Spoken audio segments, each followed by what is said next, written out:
So for the wagon, the shifter is getting kind of hard to get into first gear. It's because of the exhaust, I believe, or something. I have to go down there and double check. But I'm just gonna swap out to the dual band short shifter, the one that I got for it. Yeah, other than that, it drives real good. It's in gear, it's not slopping around.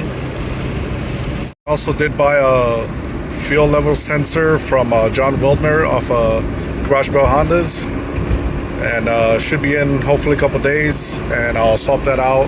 If I have to drop the tank, I'll go ahead and buy a 340 LPH fuel pump. I like buying those for the cars that I get.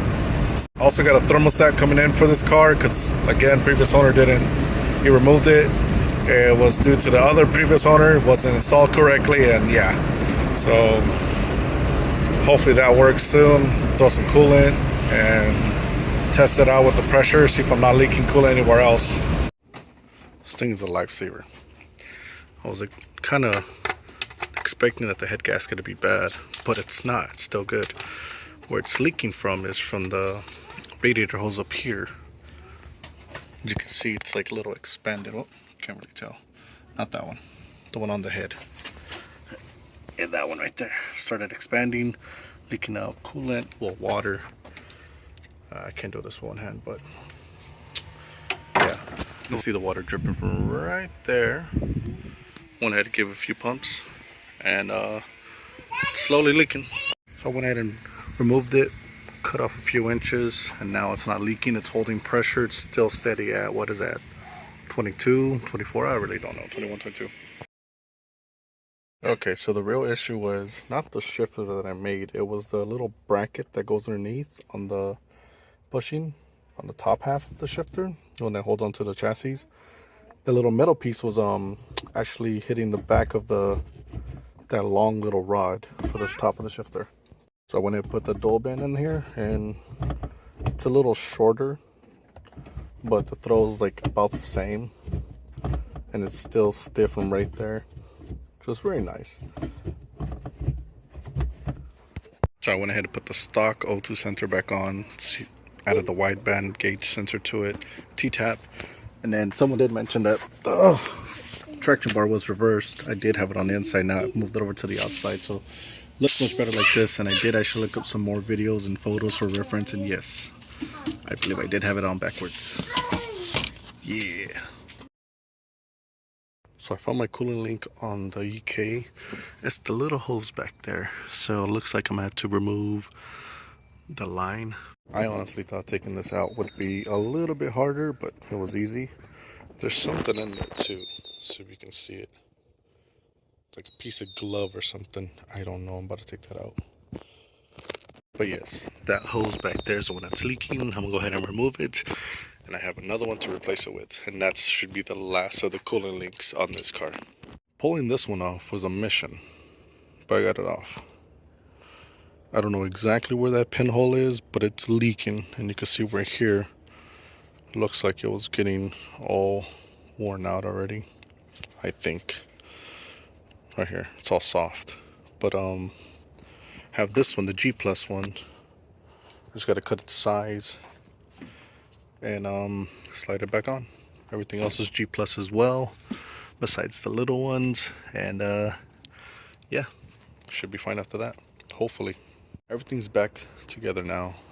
Just gotta go ahead and turn it on, bleed the coolant, and go from there. See if there's any leaks. I can pressure test it now, might as well, just in case. I don't want to be all warmed up.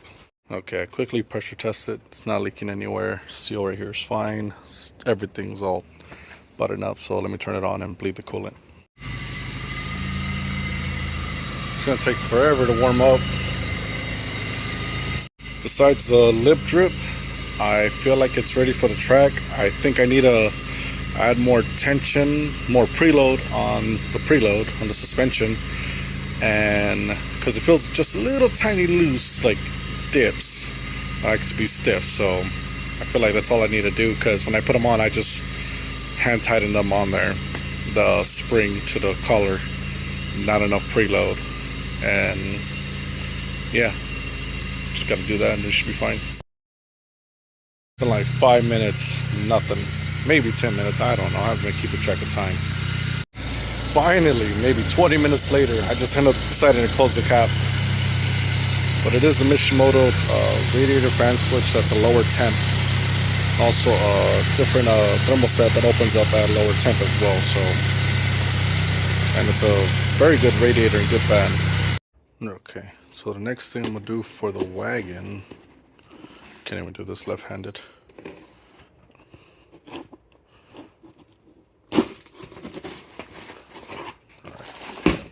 I ordered.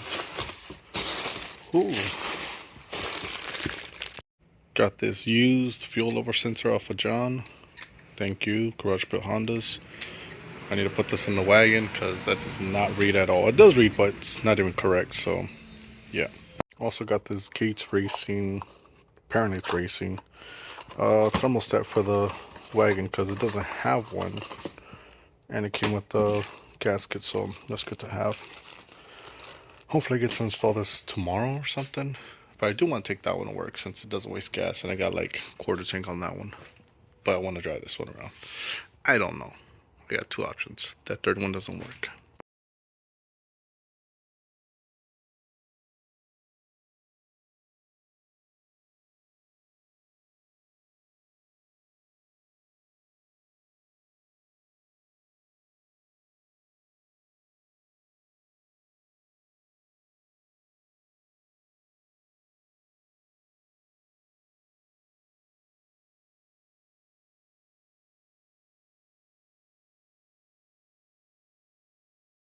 I was like, it's just a thermostat. I'm not going to record this. And I was like, yeah, I'm going to record this. I was like, oh, it has a thermostat. And I was like, wait a second. So I pulled this off and that's all it had. So none of this, that was aligned, right? The gasket. But obviously the thermostat wasn't even working. So, yeah. Gates Racing. What is this? Motor Rad. I don't even know, man. I felt like they just send me some random ass shit. So I'm hoping this works. It's supposed to open at 170 degrees, I believe. So, yeah, at least I'll be able to read coolant temperatures now because it used to just cycle all day. So I was tripping out that the temperature sensor was never really working. It was the fact because of that little single wire.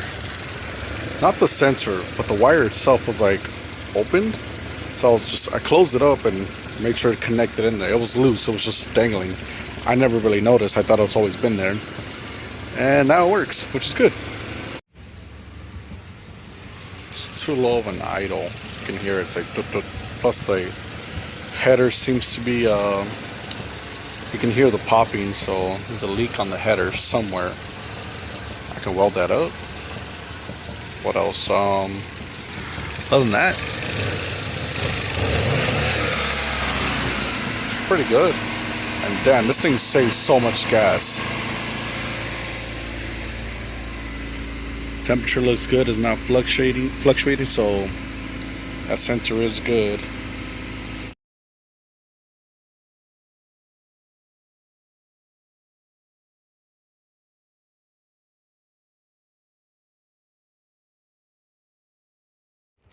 Okay, got the welder set up, and I'm gonna go ahead and remove roughly, what is that, about 2 inches or less to have it fit underneath the bumper. I basically measured from here to there, and it was like 1.5 inches or something. So whatever this is, try to match it. That way it sits underneath and tucked away, because I really do like how this sounds. So just gonna cut it there, and then weld that piece together, and then go from there. And also got the blast pipe, and I will go ahead and do a V-band so that way I can just switch out with the mufflers.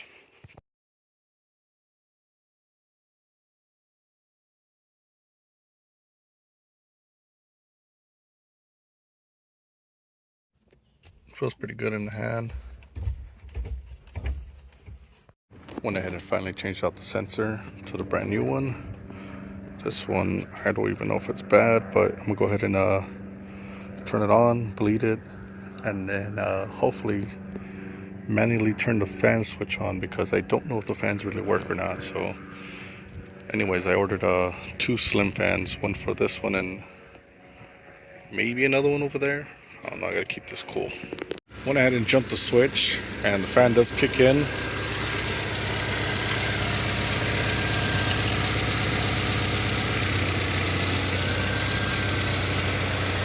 At least I know the fan does work. Hopefully the switch works on command. Other than that, yeah, everything works. And go ahead and throw this old one away now. Since the shifter is a little too low, I'm gonna go ahead and add a 4-inch extension. Should be fine. And then put the GSR shift knob back on.